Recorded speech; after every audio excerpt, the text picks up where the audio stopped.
الناس اللي طلبت مني مقارنة بين الكاوزاكي والهورنت وال919 والألف. المقارنة دي هقارنها لكم من حيث الجري وقطع غيار.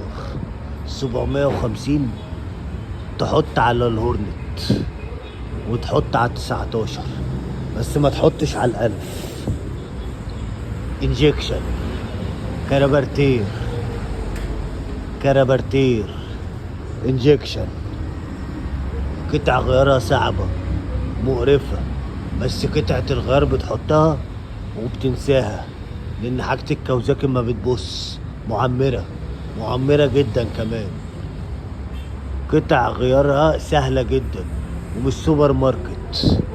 الهورنت معروف ان قطع غياره متداولة في كل حتة.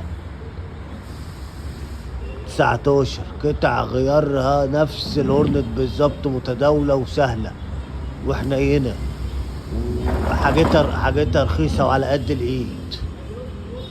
1000 حاجتها موجودة بس غالية أوي كمان، إن المكنة وصلت 400 و450 ألف جنيه، فقطع غيارها بقت صعبة. الأفضل دي بتاعتك أنت، الأفضل دي بتاعتك أنت، ما بتسخنش.